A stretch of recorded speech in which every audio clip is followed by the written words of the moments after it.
like to welcome our chief guest today, Mr. Amardeep sir.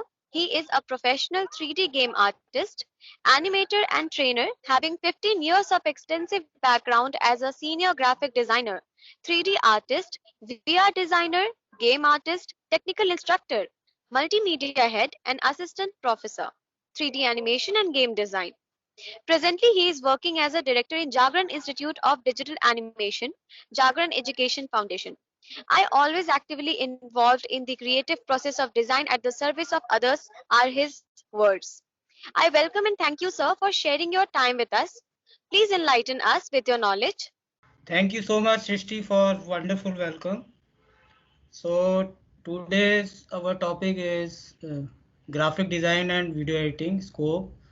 तो आज हम जानेंगे कि ग्राफिक डिज़ाइन क्या होता है, वीडियो एडिटिंग क्या होता है। देन इसमें कुछ हम प्रैक्टिकल भी वर्क करेंगे कि किस तरीके से डिज़ाइन को बनाया जाता है। तो हम स्टार्ट करते हैं। ग्राफिक डिज़ाइन के अंदर जब भी हम कोई डिज़ाइन बनाते हैं तो उस डिज़ाइन को बनाने से पहले जब भी कोई डिज़ाइन बनता है वो कुछ एलिमेंट्स को मिलाकर बनता है, जैसे लाइन, शेप, किस तरीके से डिज़ाइन को बनाएंगे, किस तरीके की शेप उसके अंदर लेंगे, किस तरीके का फॉन्ट उसके अंदर लेंगे, हम किस तरह से उसमें कलर कॉम्बिनेशन को यूज़ करते हैं। इन सब चीज़ों को ध्यान में रखकर ही किसी भी ग्राफिक डिज़ाइन को बनाया जाता है। और सबसे पहले हमारा कॉन्सेप्ट क्या है, हम किस कॉन्सेप्ट पे डिज़ाइन बना रहे हैं।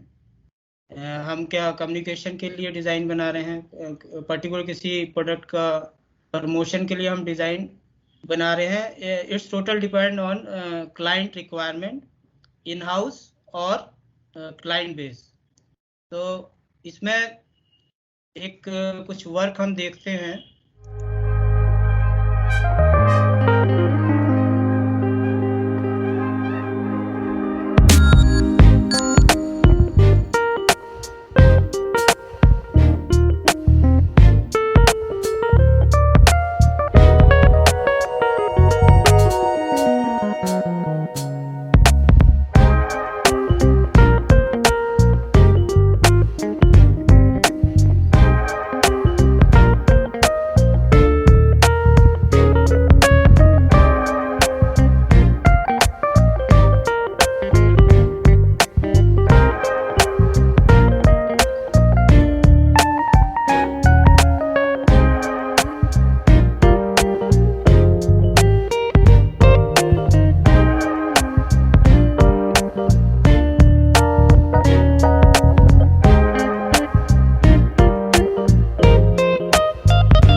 तो जैसा आपने इस वीडियो में देखा कि लोगो डिज़ाइन होता है, वेब पेज डिज़ाइन कर सकते हैं थ्रू ग्राफिक, हम ब्रोशर डिज़ाइन कर सकते हैं, हम मैगज़ीन डिज़ाइन कर सकते हैं, हम न्यूज़पेपर डिज़ाइन कर सकते हैं। बट उसके लिए हमें ग्राफिक के कुछ फंडामेंटल्स हमें पहले पता होने ज़रूरी हैं, जिसमें अलाइनमेंट होता है कि टेक्स्ट को कैसे यूज़ करते हैं, जिसमें टाइपोग्राफी हम यूज़ करते हैं। तो टाइपोग्राफी में मेनली हम ध्यान रखते हैं कि किस तरीके के फ़ॉन्ट हम यूज़ कर रहे हैं, वो फ़ॉन्ट हम प्रिंट के लिए यूज़ कर रहे हैं या डिजिटल प्लेटफॉर्म के लिए हम यूज़ कर रहे हैं। तो टाइपोग्राफी एक मोस्ट इम्पॉर्टेंट पार्ट है। उसी के साथ में कलर स्कीम, जब भी हम कोई डिज़ाइन बनाते हैं तो वहाँ पर सबसे मोस्ट इम्पॉर्टेंट रोल होता है कलर स्कीम का, हम किस तरीके की कलर स्कीम को यूज़ करते हैं।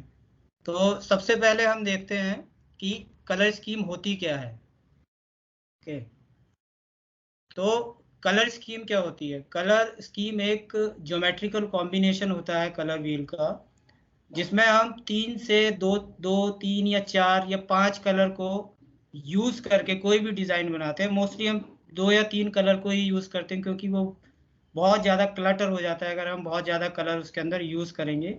और ये डिपेंड करता है टोटल हमारा प्रोडक्ट के ऊपर, यानी कि हम किसके लिए डिजाइन बना रहे हैं, हमारा मतलब उसका ऑब्जेक्टिव क्या है, हम उसमें क्या देना चाहते हैं, क्या दिखाना चाहते हैं।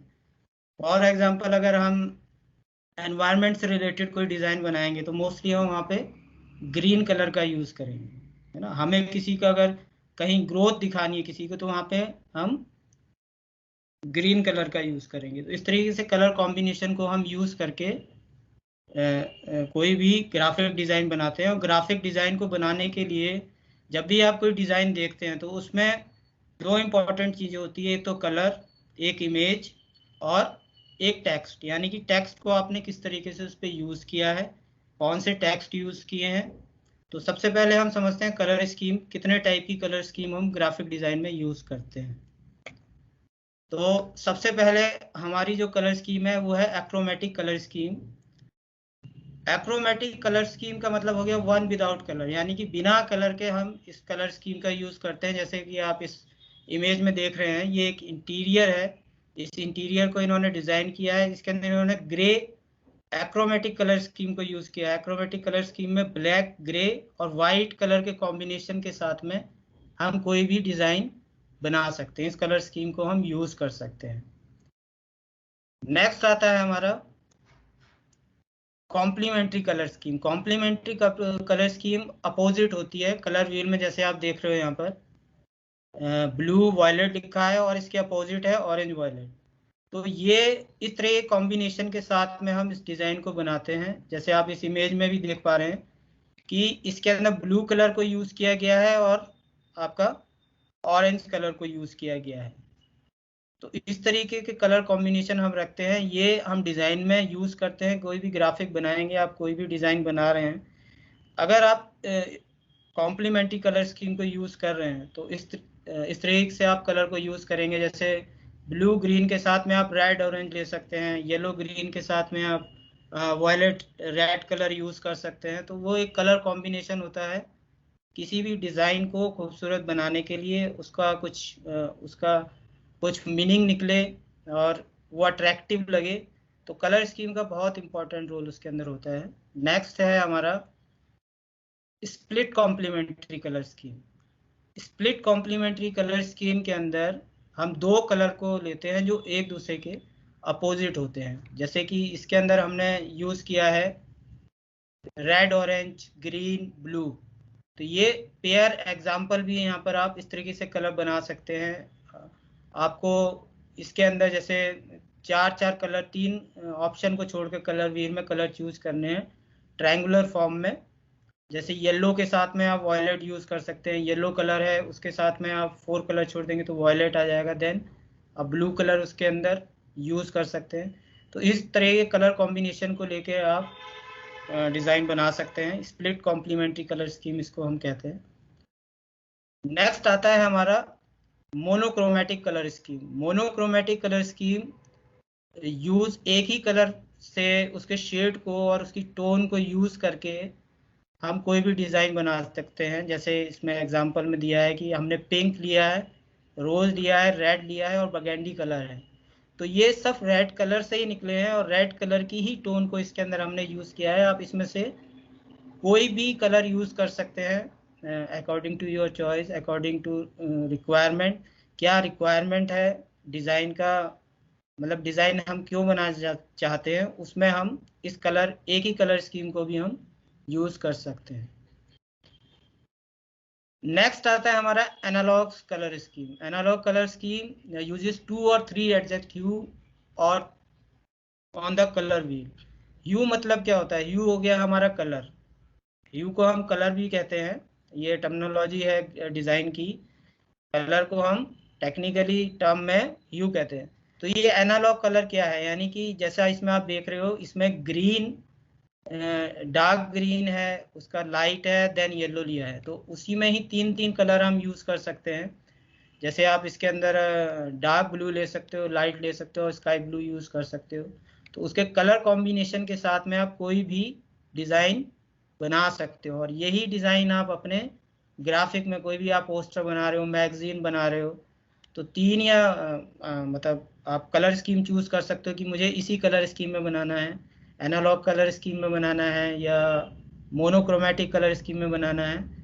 ये आपके ऊपर डिपेंड करता है कि आप कौन सी कलर स्कीम चूज करते हैं, और उसी को बेस लेकर आप कोई भी डिज़ाइन बना सकते हैं। आप मैगजीन भी बना सकते हैं, आप न्यूज़पेपर में भी यूज़ कर सकते हैं, आप ब्रोशर में भी यूज़ कर सकते हैं।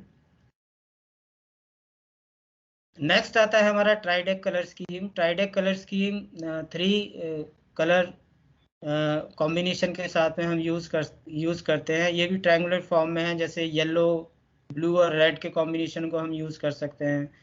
ऑरेंज को हम यूज़ कर सकते हैं, ऑरेंज येलो ग्रीन को यूज़ कर सकते हैं। रेड ऑरेंज, येलो ग्रीन और ब्लू ग्रीन को हम यूज़ कर सकते हैं। तो ये कलर कॉम्बिनेशन हम इसलिए लेते हैं कि ये अट्रैक्ट करते हैं किसी भी व्यूअर को, जो भी इसको देख रहा होता है। बहुत सी हम मोबाइल एप्लीकेशन भी डिज़ाइन करते हैं, तो उसमें भी आप अगर देखेंगे तो इसी तरह की कलर स्कीम का यूज़ किया जाता है, जिससे डिज़ाइन आपका अट्रैक्टिव लगता है। नेक्स्ट आता है हमारा रेक्टेंगुलर कलर स्कीम। ये इसमें हम 4 कलर यूज़ करते हैं जो एक दूसरे के अपोजिट होते हैं। जैसे रेड के अपोजिट ग्रीन हो गया, ब्लू हो गया, ऑरेंज हो गया।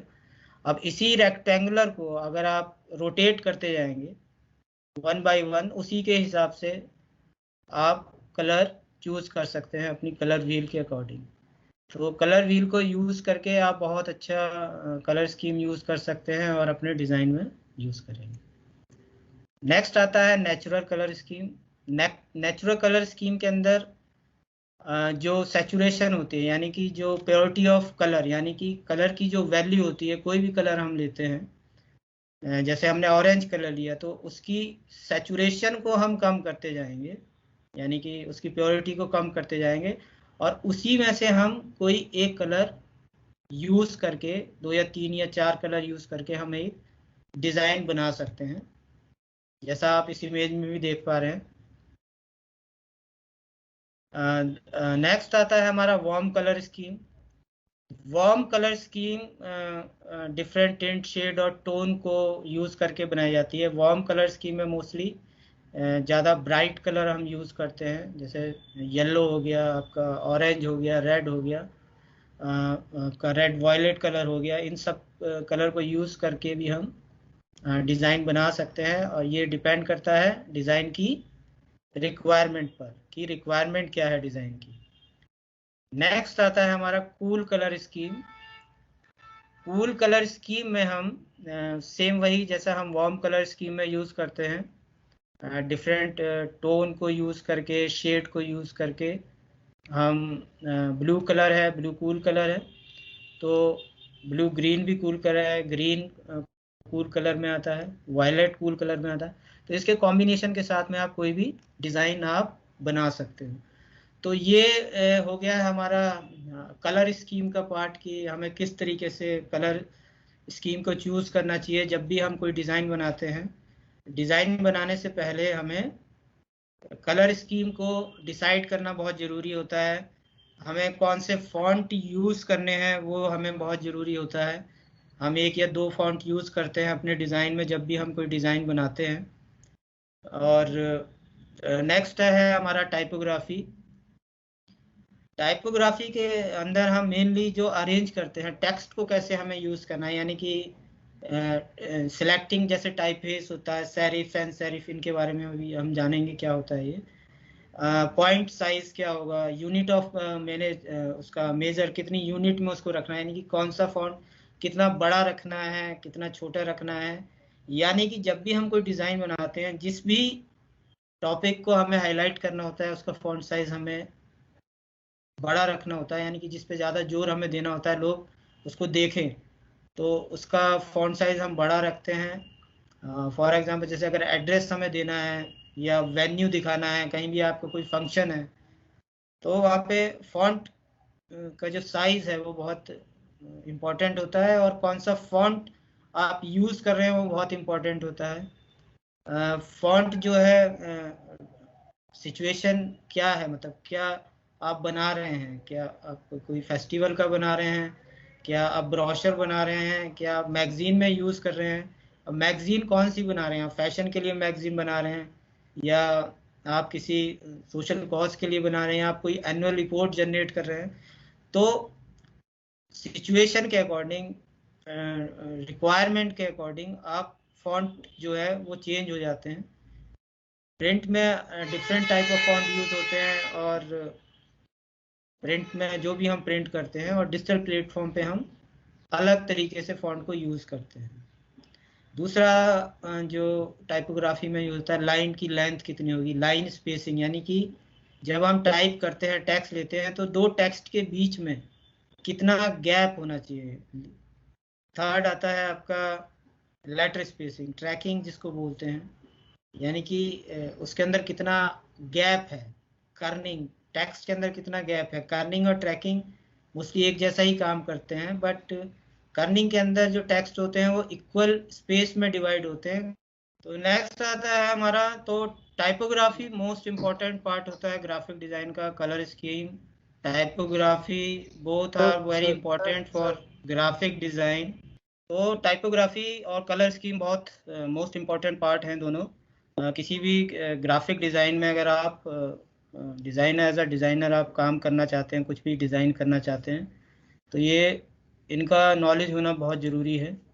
दूसरा ये टर्म्स हैं, कर्निंग क्या होती है, ट्रैकिंग क्या होती है। जैसा आप इस इमेज में देख पा रहे हैं, ट्रैकिंग के अंदर जो स्पेस है, जो टेक्स्ट का स्पेस है, वो आपका इक्वल है और बहुत टाइट है। इसके अंदर ज़्यादा गैप नहीं है, इसको हम यूज़ कर सकते हैं। जैसे लीडिंग है, लीडिंग के अंदर स्पेसिंग बिटवीन सेंटेंस और फ्रेज। लीडिंग, जो भी आप टेक्स्ट यूज़ कर रहे हैं, जो सेंटेंस यूज़ कर रहे हैं या पैराग्राफ बना रहे हैं।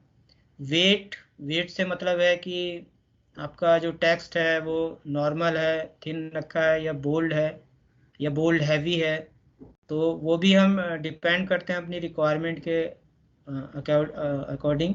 नेक्स्ट आता है lower case, upper case use करते हैं, यानी कि कुछ जब हम कोई भी टेक्स्ट लोअर केस में यूज़ कर सकते हैं, तो सॉफ्टवेयर लुक देने के लिए या इमोशन को एक्सप्रेस करने के लिए हम लोअर केस का यूज़ करते हैं।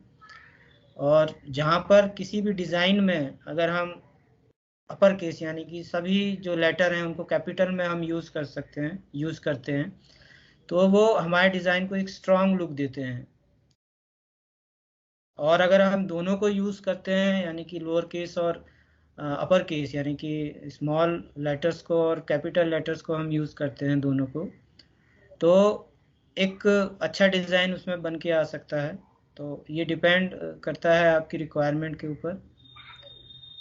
इटैलिक हम यूज़ करते हैं, मतलब किसी भी चीज़ को हाईलाइट करने के लिए। जब भी आप लोग मेल करते होंगे या कुछ भी चीज़ को हाईलाइट करना चाहते होंगे, या कुछ अपना टेक्स्ट लिखते होंगे, MS वर्ड का यूज़ करते हो, तो वहाँ पर आप बोल्ड, इटैलिक, इन सब चीज़ों का यूज़ करते हो अपने किसी भी सेंटेंस को या किसी भी वर्ड को हाईलाइट करने के लिए।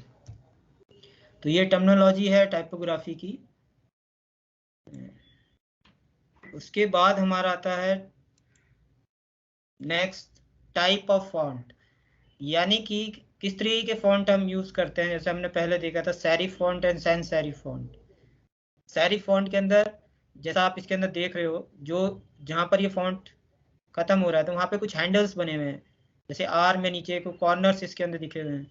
तो ये serif font small fit present top bottom each letter, ये इसमें कॉर्नर्स होते हैं। आप इसको सिंपल लैंग्वेज में अगर हम कहें तो इसमें कॉर्नर्स होते हैं। तो ये जितने भी फॉन्ट हैं सेरिफ फॉन्ट, ये जब भी हम कुछ प्रिंट करते हैं, जहाँ भी हमें कुछ प्रिंट करना है, जैसे चाहे वो ब्रोशर हो, चाहे वो मैगजीन हो या न्यूज़पेपर हो, वहाँ पर हम सेरिफ फॉन्ट का यूज़ करते हैं। नेक्स्ट आता है हमारा सेरिफ फॉन्ट के टाइप, कौन कौन से टाइप के सेरिफ फॉन्ट होते हैं। ये ओल्ड स्टाइल फॉन्ट है, जैसा आप इमेज में भी देख रहे हो। तो इसके कुछ एग्जाम्पल भी हमने दिए हैं कि ये नीचे दिए हुए हैं कि ये अलग अलग फॉन्ट के नाम हैं ये। उसके अलावा आपको मतलब कुछ भी ओल्ड स्टाइल में दिखाना है तो वहाँ पर आप सैरिफ फॉन्ट का यूज़ करेंगे ओल्ड स्टाइल में। ये कुछ फॉन्ट के नाम हैं, इनको आप यूज़ कर सकते हैं। और आप गूगल सर्च में भी ओल्ड स्टाइल फॉन्ट अगर सर्च करेंगे तो आपको वहाँ पर कलेक्शन मिल जाएगा ओल्ड स्टाइल फॉन्ट का। ट्रांजिशनल फॉन्ट होते हैं, ये भी आपका प्रिंट में ही यूज़ होते हैं। और ये ओल्ड स्टाइल फॉन्ट हैं, इसको आप डिपेंड यूज़ कर सकते हो रिक्वायरमेंट के अकॉर्डिंग। इसी तरीके से एक मॉडर्न फॉन्ट होते हैं। मैगजीन अगर आप डिज़ाइन करते हो तो आप इस तरीके से फॉन्ट को यूज़ कर सकते हो। इसमें आप मॉडर्न फॉन्ट के नाम से अगर सर्च करोगे गूगल पे तो आपको इसका भी कलेक्शन मिलेगा। तो किसी भी ब्रांड को हाईलाइट करने के लिए ये फैशन मैगजीन है, तो इसको आप देख सकते हो। उसके बाद आता है आपका स्लैब सेरिफ फॉन्ट। इसको कुछ ब्रांड जैसे यूज़ करते हैं, रॉकवेल इसको यूज़ करता है, होंडा वॉल्वो इसको यूज़ करते हैं, इस फॉन्ट को ज़्यादा यूज़ करता है। तो इसकी हर देखिए, जैसे मैंने बताया था कि कलर की अपनी एक साइकोलॉजी होती है, वैसे ही फॉन्ट की भी अपनी साइकोलॉजी होती है। फॉन्ट भी बताते हैं कि फॉन्ट से ही ये पता चल जाता है कि कॉन्फिडेंस है, डिपेंडेबिलिटी है, इनोवेशन है। तो ये डिपेंड करता है कि आप क्या दिखाना चाहते हैं, आपका ब्रांड क्या है। तो फॉन्ट का भी उसमें बहुत बड़ा रोल होता है। तो जब भी हम फॉन्ट यूज़ करते हैं तो इन सब बातों का हमें ध्यान रखना होता है।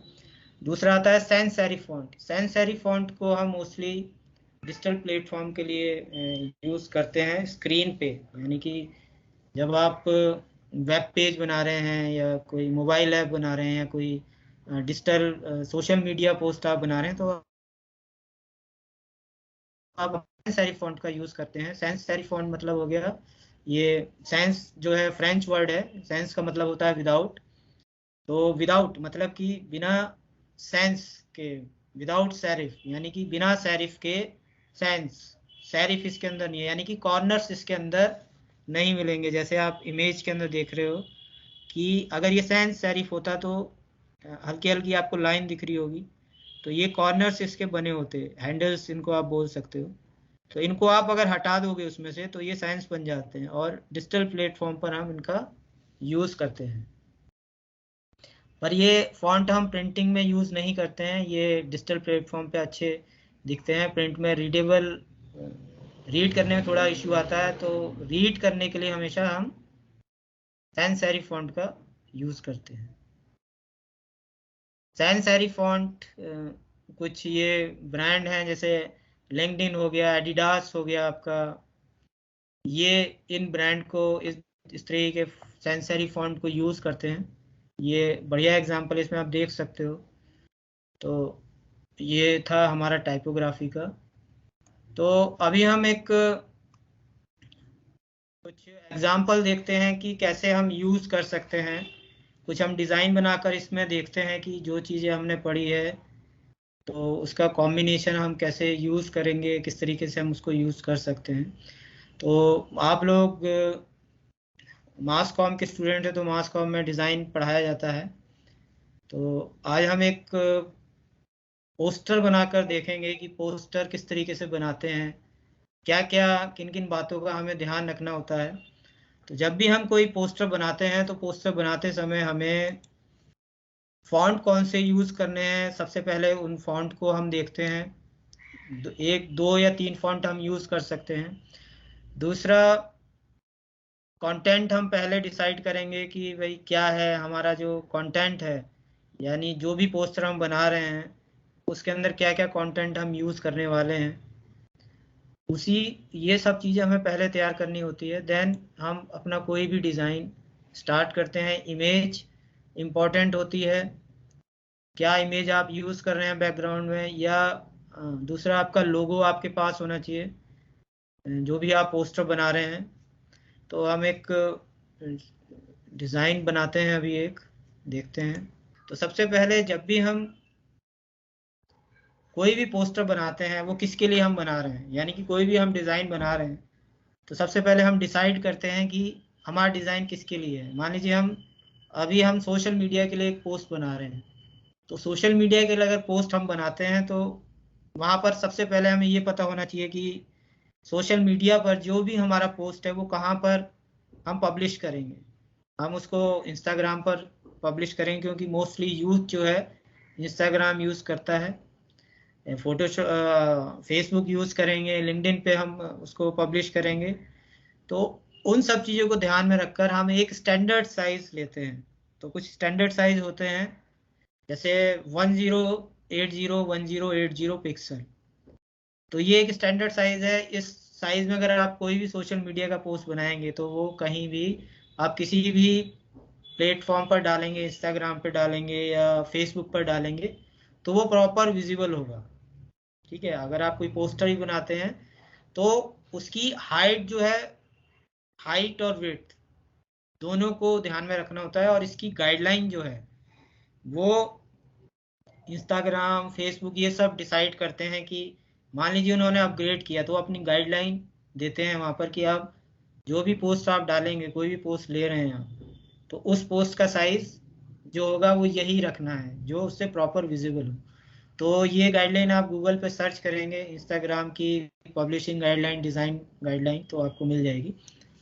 तो सबसे पहले हम कोई भी पोस्ट बनाते हैं तो उसमें उसका साइज हम डिफाइन करते हैं क्या लेंगे। हम मान लीजिए डिजिटल प्लेटफॉर्म के लिए बना रहे हैं तो सबसे पहले जैसे आप जानते हैं न्यू हमें कैनवास एरिया लेना होता है, वर्क एरिया जहाँ पर हम बनाएंगे। तो मान लीजिए अभी हम यहाँ पर इंचेस में ही हम काम करते हैं और रेजोल्यूशन है वो प्रिंट में अगर हम काम करेंगे तो इसको हम 300 रखेंगे मिनिमम। और अगर हम डिजिटल प्लेटफॉर्म पर यूज़ कर रहे हैं तो आप 72 भी रख सकते हो और 100 भी रख सकते हो। तो मोस्टली 72 रखते हैं। हाइट हम थोड़ा सा यहाँ पर इसमें बढ़ा देते हैं अपने डिज़ाइन के लिए। ये एक हम पोस्टर डिज़ाइन कर रहे हैं तो सबसे पहले जब भी हम कोई डिज़ाइन करते हैं तो उसके लिए एक वर्क एरिया की रिक्वायरमेंट होती है, यानी कि हम डिज़ाइन कहाँ बनाएंगे। और इसके अंदर आप देख रहे हैं इसे लेयर, फोटोशॉप जब भी हम यूज़ करते हैं तो वहाँ पर लेयर को समझना बड़ा इम्पोर्टेंट है। लेयर अगर आपकी समझ में आ गई तो आप फोटोशॉप के अंदर सब कुछ कर सकते हो। तो लेयर में ये डिसाइड किया जाता है कि कौन सी लेयर ऊपर होगी, कौन सी लेयर नीचे होगी। तो जब हम कोई भी नया लेते हैं तो ये बैकग्राउंड आपके लिख के आ रहा है इसमें। तो सबसे पहले हम यहाँ पर कुछ लेयर क्रिएट करेंगे। लेयर से पहले हम फोल्डर क्रिएट करेंगे। सबसे पहले जो फोल्डर होगा, आप जैसे मैंने यहाँ पर क्लिक किया फोल्डर पर, तो सबसे पहले हम बैकग्राउंड लेंगे, इसको हम नाम देंगे बैकग्राउंड। नेक्स्ट हम फोल्डर क्रिएट करेंगे, इसको हम नाम देंगे इमेज। नेक्स्ट हम फोल्डर यूज करेंगे, इसको नाम हम देंगे डिजाइन। नेक्स्ट हम एक फोल्डर यूज करेंगे और इसको हम नाम देंगे लोगो। नेक्स्ट हम एक फोल्डर और बनाएंगे और उसको हम नाम देंगे टेक्स्ट, यानी कि जो भी हम टेक्स्ट यूज कर रहे हैं वो नाम हम यहाँ लिखेंगे। तो ये जो बैकग्राउंड है, बैकग्राउंड आप जो भी लेना चाहें, इसको डबल क्लिक करेंगे तो ये अनलॉक हो जाएगा और यू कैन, इसको हम बैकग्राउंड में रख लेते हैं। नेक्स्ट आता है इमेज, यानी कि हम क्या इमेज यूज़ कर रहे हैं। तो मैंने यहाँ पर एक इमेज ली है, मैं एक डांस इवेंट का पोस्ट बना रहा हूँ। यहाँ पर मैं इमेज ले रहा हूँ यहाँ। तो जैसा आप देख पा रहे हैं मैंने एक इमेज चूज़ की है यहाँ पर। तो इस इमेज को हम ड्रैग एंड ड्रॉप करेंगे यहाँ पर। अब इस इमेज को हमें रखना है इमेज फोल्डर के अंदर, जैसा इमेज के अंदर ये आ गया है। और इसको हम स्केल करेंगे। इसको स्केल की शॉर्टकट की आप लोगों को पता होगा, Ctrl+T, और इसको हमने स्केल किया। इसकी पोजीशन हम डिसाइड करेंगे कहाँ हमें रखना है।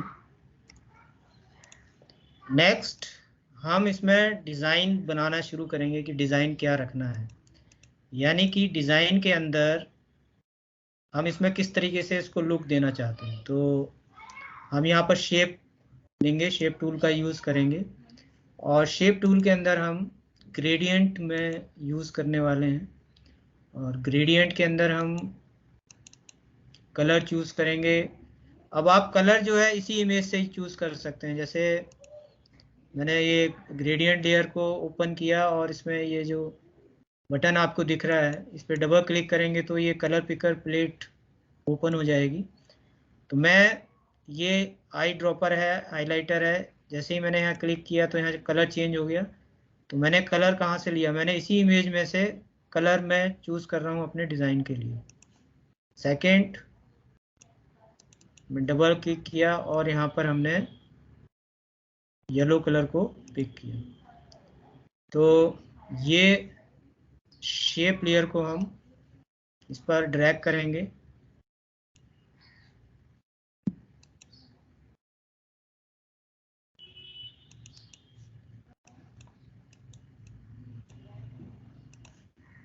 सेकंड येलो था हमारा, ओके। तो जैसे हमने ये लिया, अब यहाँ पर जब ये डिज़ाइन हम बना रहे हैं तो इसके अंदर क्या हो गया है कि जो मेरी इमेज थी वो नीचे है और इसके ऊपर जो इमेज है वो हमारी डिज़ाइन की, और डिज़ाइन के अंदर हमने एक शेप, रेक्टेंगुलर शेप को यूज़ किया है। तो इसमें क्या इशू आ रहा है कि हमारी इमेज नहीं दिख रही है। तो हम यहाँ पर क्या करेंगे, इस रेक्टेंगुलर इमेज में जाएंगे और इस लेयर ऑप्शन में ऊपर सबसे टॉप पर नॉर्मल आपको दिख रहा है, यहाँ ब्लेंडिंग मोड्स हैं, ब्लेंडिंग मोड्स का हम यूज़ करने वाले हैं यहाँ पर। अब इसमें हम चेंज कर कर देखेंगे डाउन एरो से, तो डार्कन है, मल्टीपल है। तो यहाँ से आप इसको अगर जब चेंज कर रहे हैं तो देखिए वो ब्लेंड हो रहा है किसका, आपकी इमेज के साथ में ये ब्लेंड कर रहा है कलर। तो हम यहाँ पर मल्टीपल यूज़ करने वाले हैं, हमने मल्टीपल यूज़ किया। अगर आपको ये लग रहा है कि ये बहुत ज़्यादा डार्क हो गया है, मतलब इमेज बहुत ज़्यादा विजिबल नहीं हो रही है, इसको भी दिखाना है, तो आप इसकी ओपेसिटी को भी कम कर सकते हैं। हल्का सा हमने कम कर दिया, ये आ गया। अब इसके अंदर आप किस तरीके से डिज़ाइन देना चाह रहे हैं, हम यहाँ पर शेप टूल का यूज़ करके ही सभी डिज़ाइन बनाएंगे। तो नेक्स्ट हम शेप टूल में गए, शेप टूल के अंदर कस्टम शेप टूल भी होता है, अगर आप इसको यूज़ करेंगे तो यहाँ से आप जब शेप में जाएंगे तो आपको अलग अलग शेप दिखेंगी और आप इसमें साइड के कॉर्नर में एक बटन होता है, इस पर क्लिक करेंगे तो इसमें आप अपनी रिक्वायरमेंट के अकॉर्डिंग, ये कुछ बाय डिफ़ॉल्ट इसके अंदर शेप हैं, इनको आप यूज़ कर सकते हो। आप जैसे बैनर और अवार्ड्स को यूज़ करना चाहते हो तो वो भी यूज़ कर सकते हो, तो वो नीचे ओपन हो जाएंगे। तो हम यहाँ पर एक डिज़ाइन, हम ये शेप यूज़ करने वाले हैं। इस शेप को हमने लिया, देन हमने ड्रैग किया।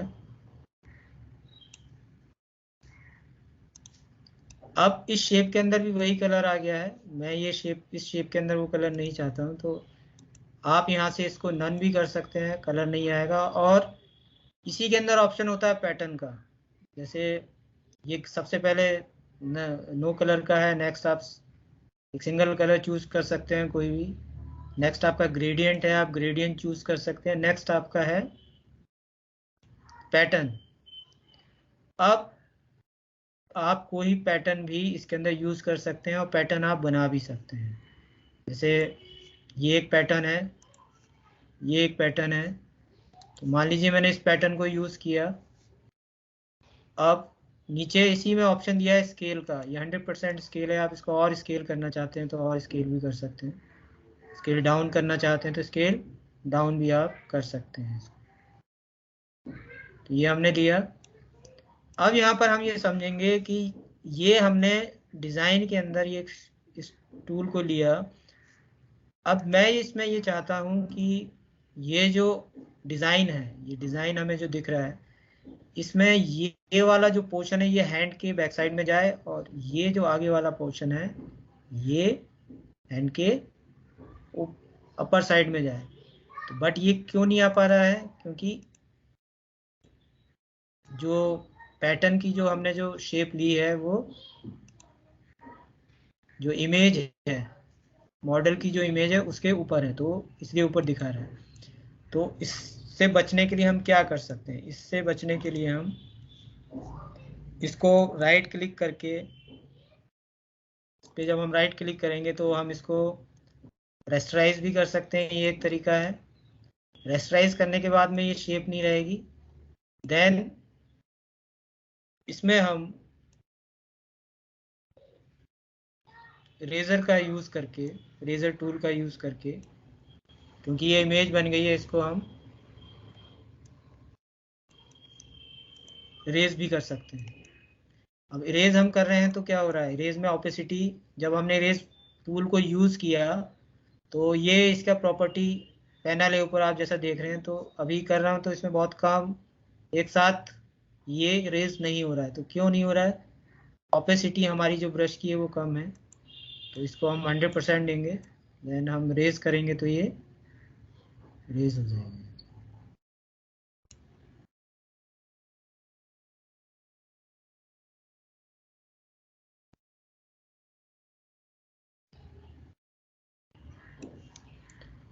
इसको करने की अलग अलग टेक्निक है, आप और भी टेक्निक का यूज़ कर सकते हैं, बट अभी हम इसी टेक्निक का यूज़ करेंगे।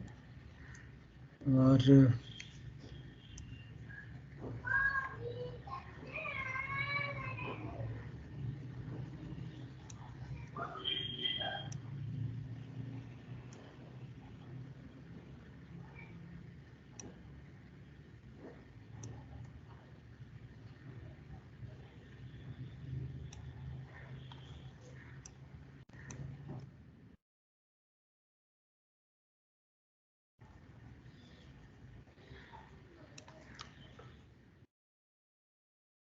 हमने एक इसमें डिज़ाइन दिया है। नेक्स्ट हम फिर से शेप ही टूल का यूज़ करने वाले हैं, और हम इसके अंदर भी पैटर्न का यूज़ करेंगे। और पैटर्न के अंदर हम डिज़ाइन लेने वाले हैं यहाँ पर।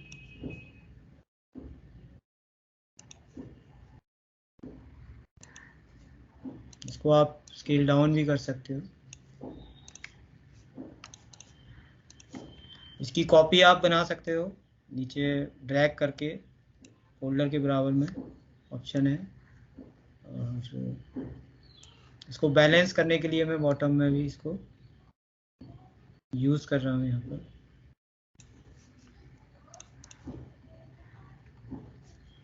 और शेप टूल में जाकर हम फिर से एक सर्कल लेंगे, शिफ्ट के साथ ड्रैग करेंगे तो प्रॉपर ड्रैग होगा। अब यहाँ पर हम पैटर्न का यूज़ नहीं करने वाले हैं, यहाँ पर हम ग्रेडियंट का यूज़ करने वाले हैं।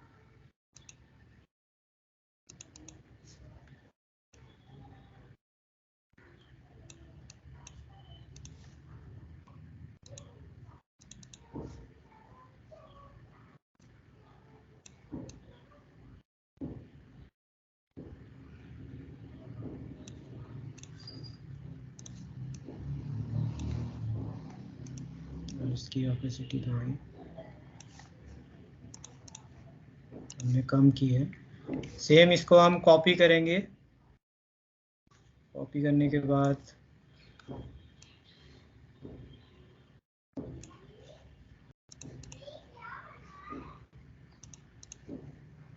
ये हमने एक डिज़ाइन बनाया। अब ये हमारा एक डिज़ाइन बन गया है, इस तरीके से हम इसमें काम करना चाहते हैं। दूसरा, इमेज को हम थोड़ा ब्राइट करते हैं। यहाँ से तो इमेज में जाते हैं, एडजस्टमेंट में जाते हैं, ब्राइट एंड कंट्रास्ट का हम यूज़ कर रहे हैं।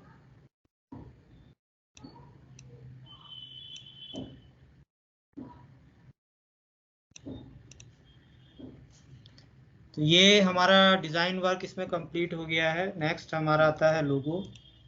जो लोगो हम इसमें यूज़ करने वाले हैं, तो हम लोगो लेते हैं इसमें।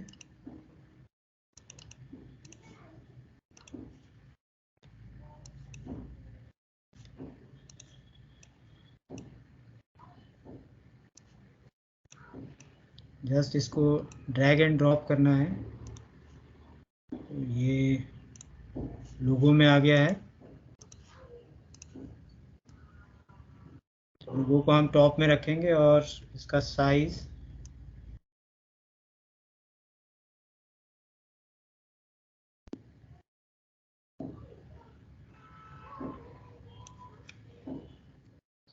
करण सर। Yes sir. अगर किसी को इसमें कोई क्वेश्चन पूछना हो तो पूछ सकता है। हाँ हाँ, या सृष्टि अगर आपने कोई हैंड राइज क्वेरी किया। हो। Yes, सृष्टि एंड परखर महेश्वरी आपने हैंड राइज किया था, प्लीज आस्क। Yes sir. जी पूछिए सर। क्या। सर मेरा एक क्वेश्चन था सर। जी सर वो जो जैसे कि इस मॉडल जो पिक्चर है, पिक्चर में उसका जो हैंड है एक जगह वहां पे रिमूव नहीं हुआ है, तो एक बार आप फिर से बता सकते हैं कि उस पैटर्न को कैसे रिमूव करेंगे, उसके हाथों से पीछे कैसे डालेंगे? एक्चुअल में क्या किया है मैंने इसके अंदर हैंड के वन साइड इसको बैक साइड में किया है और वन जी। साइड मैंने इसको ऊपर रखा है, यानी कि ये पीछे है। अगर आप कंप्लीटली इसको बैक साइड में ले जाना चाहते हैं तो ये लेयर है हमारी। डिज़ाइन के ओके अंदर सर। हम जाएंगे। डिज़ाइन के अंदर जो हमने लेयर ली थी इसकी, ये स्टाइल 1 के अंदर, ठीक है, ये लेयर है। इस लेयर को हम सिलेक्ट करेंगे। मैंने सिंपल इरेजर टूल का यूज़ किया था। इसके टूल बॉक्स में जब आप जाओगे तो इरेजर टूल मिलेगा। तो सबसे पहले हमने शेप को क्या किया था, शेप को हमने रेस्टराइज किया था। जैसे ये एक शेप है, ये हमने शेप ली है। तो जब शेप मोड में होता है तो उसमें हम चेंजेस कर सकते हैं। जैसे ये शेप है और मैं इस ऑप्शन में जाता हूँ शेप में, तो ये जो शेप हमने ली है, ये वाली शेप जो हमने ली है, तो इसमें हम चेंजेस कर सकते हैं अभी। बट अगर मैं इसको रेस्टराइज कर दूंगा तो मैं इसकी प्रॉपर्टी जो ऑप्शन ऊपर आप देख रहे हो प्रॉपर्टी पैनल में, ये ऑप्शन आप नहीं देख पाओगे। इसको मैं अगर राइट क्लिक करता हूँ और इसको रेस्टराइज कर देता हूँ, राइट क्लिक करके आप उसको इमेज में कन्वर्ट कर सकते हो शेप लेयर को। तो रेस्टराइज कर दिया मैंने, तो देखो इसके जितने भी ऑप्शन हैं, जब मैं इस पर क्लिक कर रहा हूँ तो इसके ऑप्शन वो नहीं आएंगे, इसमें कोई चेंज नहीं होगा। मान लीजिए आपने यहाँ भी क्लिक किया तो इसमें आप कुछ भी चेंज करोगे तो वो चेंज नहीं होगा शेप के अंदर। मान लीजिए आप देखिए कुछ भी किया तो नहीं हो रहा है, तो ये एक इमेज बन गई है। आप समझ रहे हैं? तो सेम इसी के अंदर मैंने इसको शेप में चेंज किया और यहाँ पर इसको रेस्टराइज बनाया और देन इरेजर टूल का यूज़ करके हमने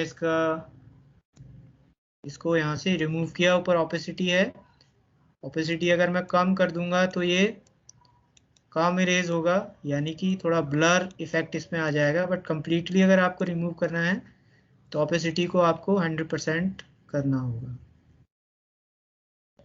इस तरीके से। समझ में आ गया आपके ये? Yes sir, understood. या परखर आपका भी कोई सवाल था?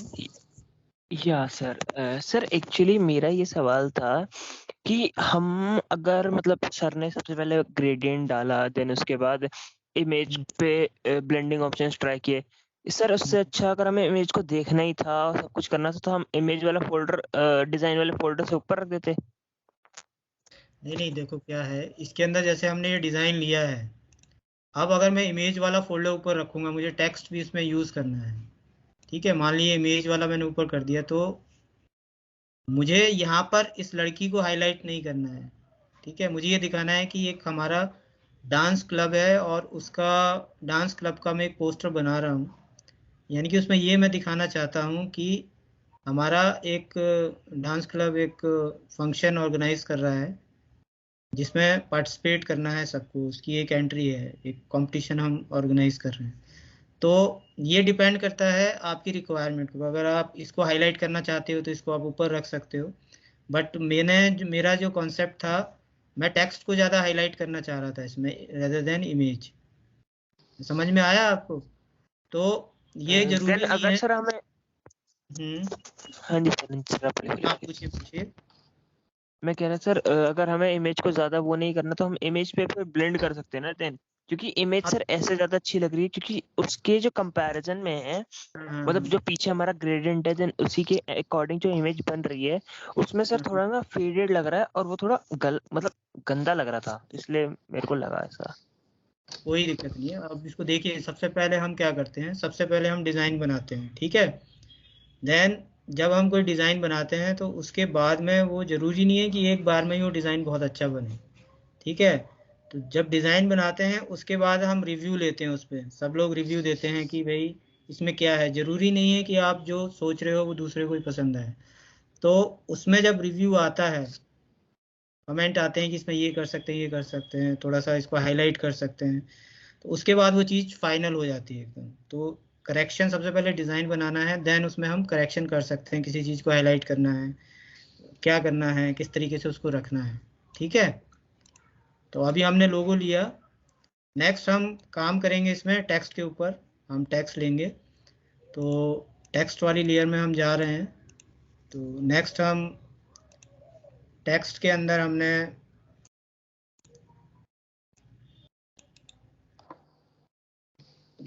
हमारा ये डांसी क्लब है, इसका पोस्ट हम बना रहे हैं, इसको हमने टेक्स्ट यूज़ किया। तो मैं यहाँ पर दो फॉन्ट यूज़ कर रहा हूँ, ये फॉन्ट है हमारे।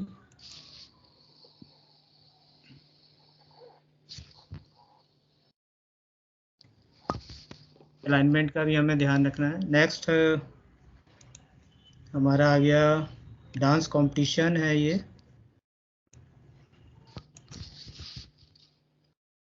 डांस कंपटीशन का हम एक पोस्ट बना रहे हैं।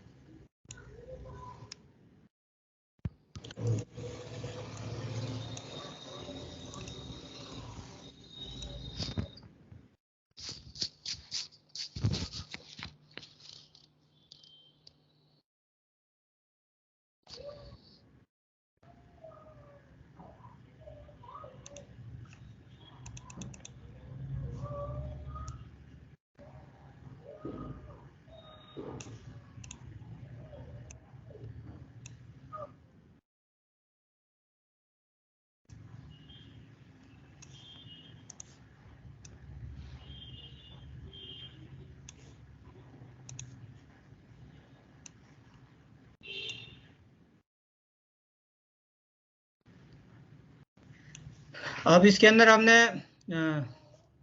कर्निंग और लीडिंग के कर्निंग के बारे में हमने देखा था कि कर्निंग कैसे करते हैं।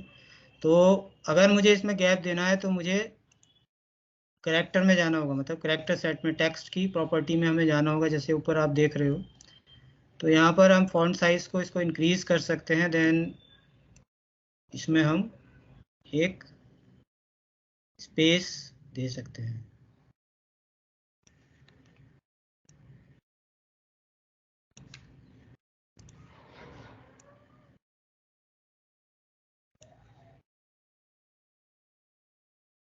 और इसकी जो अलाइनमेंट है उसका भी ध्यान रखना है, क्योंकि अभी जो हम टेक्स्ट ले रहे हैं वो इस कैनवास के बिल्कुल सेंटर में नहीं है।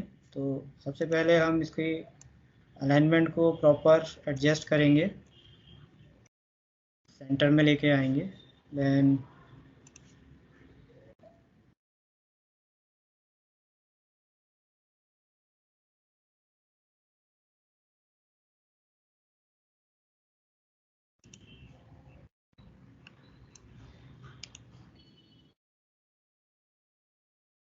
नेक्स्ट टेक्स्ट हम लिखेंगे यहाँ पर, और इसमें कर्निंग को हम 0 कर देंगे,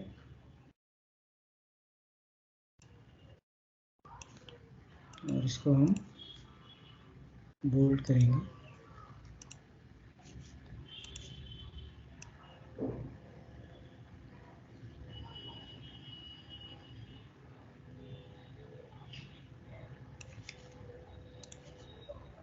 नेक्स्ट हम एक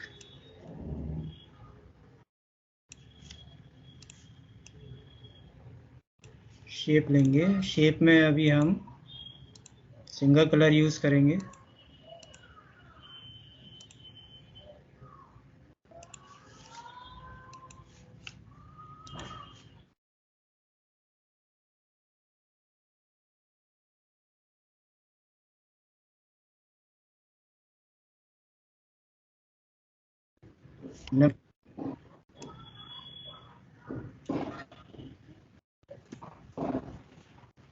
नेक्स्ट है हमारा रजिस्टर नाउ, रजिस्ट्रेशन ऊपर।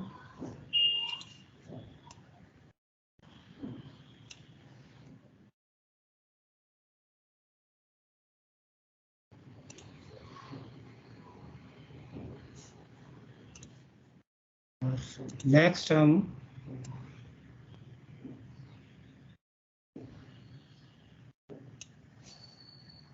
शेप लेंगे और इस शेप में हम नो फिल यूज करेंगे। और इसके अंदर नेक्स्ट ऑप्शन आप देख रहे हो स्ट्रोक, इसके अंदर हम स्ट्रोक यूज करने वाले हैं। देखो हम क्या करेंगे, इसमें हम शेप टूल में गए, देन ये हमने एक रेक्टेंगल लिया है, यहाँ पर सेम साइज का ही लेंगे। आप जो हमने पहली शेप ली थी उसको भी ले सकते हो एग्जैक्ट अगर लेना है। और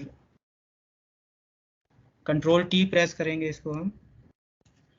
अभी क्या है, हमने शेप टूल यूज किया, शेप टूल में जाकर हमें इसमें फिल में जाना है। फिल में हमें इसको नो फिल करना है, हम सिर्फ बॉर्डर लेना चाहते हैं। तो स्ट्रोक में हम जाएंगे, स्ट्रोक के अंदर हमने वाइट कलर को चूज किया। देन आप यहाँ पर डिसाइड कर सकते हो कि आपका जो स्ट्रोक है उसकी जो थिकनेस है वो कितनी होगी।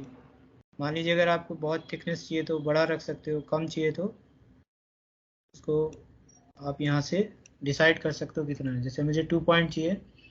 और जो स्ट्रोक है यानी कि उसके अंदर जो स्ट्रोक है वो सॉलिड है। अगर आप सॉलिड नहीं चाहते हो तो डैश में चाहते हो तो यहाँ से भी आप डिसाइड इसको चेंज कर सकते हो, बट मैं यहाँ सॉलिड ले रहा हूँ। नेक्स्ट मैंने इसी को कॉपी किया, कंट्रोल टी और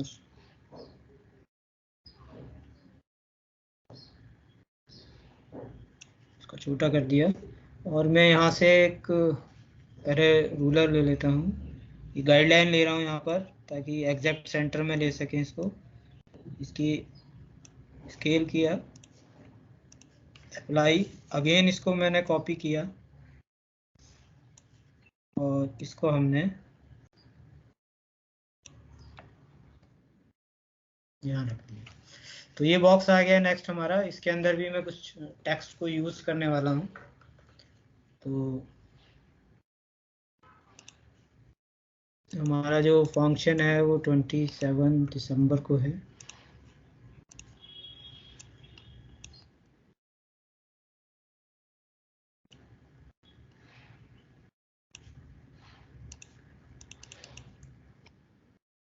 साइज हम इसका चेंज करेंगे।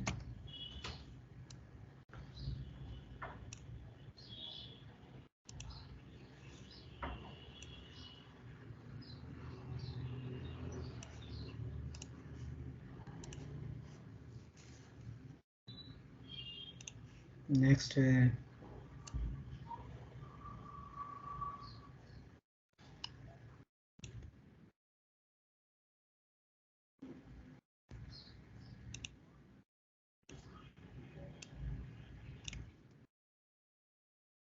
इसका फॉन्ट साइज स्मॉल रखा है हमने।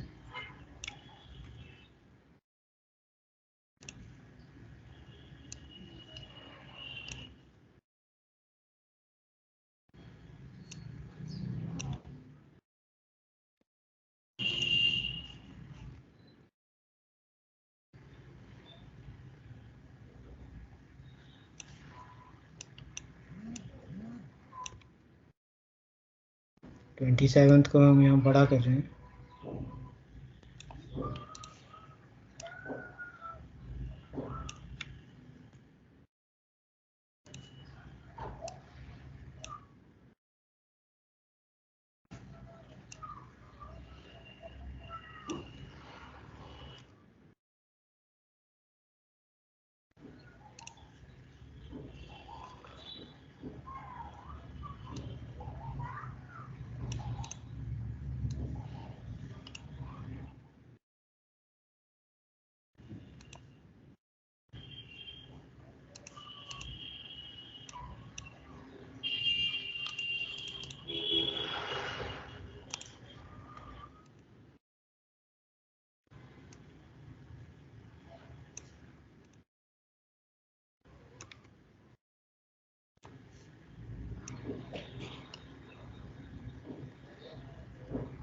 इसको आप चेंज कर सकते हो अपने अकॉर्डिंग, फॉन्ट के स्टाइल को यूज़ कर सकते हो।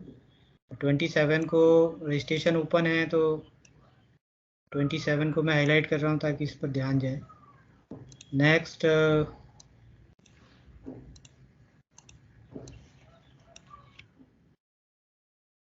यहाँ पर आप अपने क्लब का नाम लिख सकते हैं।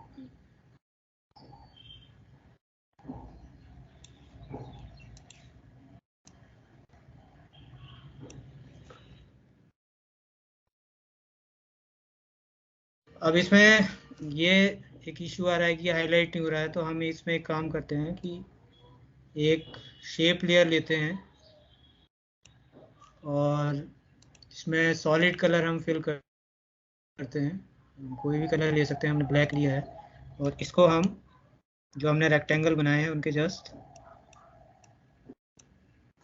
नीचे रखते हैं और देन इसकी हम ऑपेसिटी को थोड़ा कम कर देते हैं ताकि ये प्रॉपर हाईलाइट हो पाए। यहाँ पर आप अपना नाम लिख सकते हैं, अपने क्लब का नाम लिख सकते हैं। और दूसरा, इसके अंदर आप स्पेसिंग अगर आपको देनी है तो आप यहाँ से स्पेसिंग बढ़ा सकते हैं इसमें। नेक्स्ट टेक्स्ट आ गया हमारा, गेस्ट स्टार कौन है हमारे, तो यहाँ पर आप अपने गेस्ट स्टार का नाम दे सकते हैं।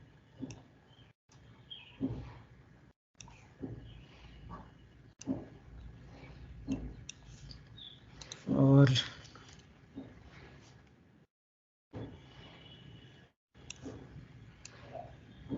नेक्स्ट यहाँ पर आप जो भी कंटेंट आप लिखना चाहते हैं,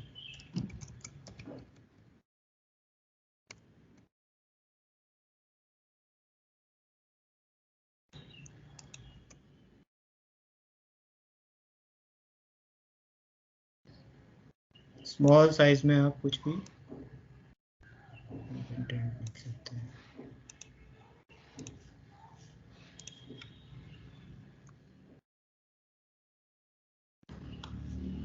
नेक्स्ट हमारा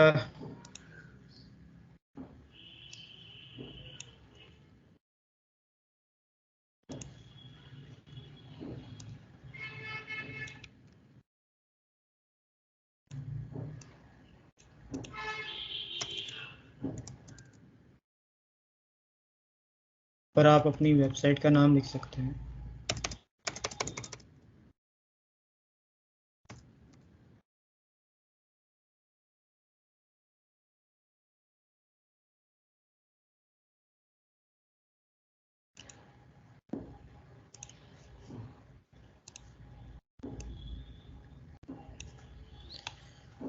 तो ये इस तरीके से आप अपना एक पोस्ट बना सकते हैं। एक सिंपल सा एग्जांपल था। देन इसके बाद आप इसमें चेंजेस जो भी करना चाहते हैं अपनी रिक्वायरमेंट के अकॉर्डिंग, मान लीजिए जैसे ये लोगों का साइज़ थोड़ा बड़ा है तो इसको हम छोटा करना चाहते हैं तो इसको स्मॉल कर सकते हैं फाइनल रिटच के लिए। और नेक्स्ट टेक्स्ट हमारा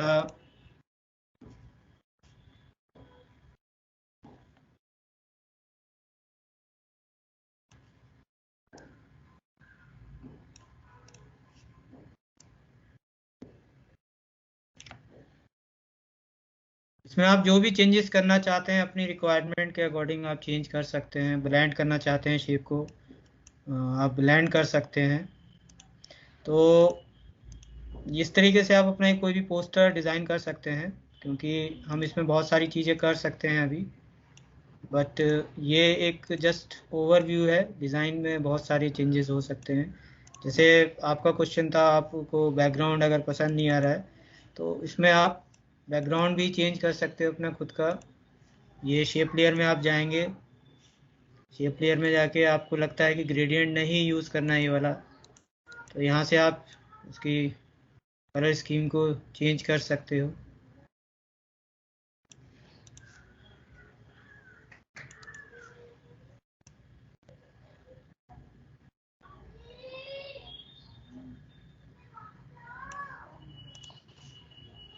देन जब ये कंप्लीट हो जाता है तो इसमें इसको एक लेयर बना के इसको एडजस्ट आप कर सकते हो, ब्राइट कंट्रास्ट इसको कर सकते हो।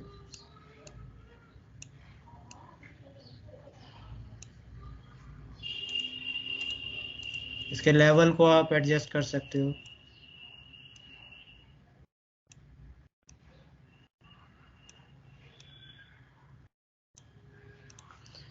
तो किसी का कोई और क्वेश्चन है इसमें?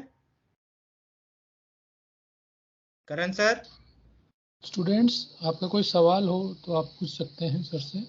ये एक जस्ट एग्जाम्पल था कि किसी भी डिज़ाइन को बनाने के लिए किन किन बातों का ध्यान रखना होता है।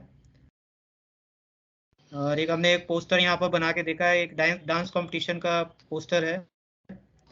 तो इसमें अगर किसी का कोई क्वेश्चन है तो पूछ सकता है। आई ये थिंक सर समझ में आया है?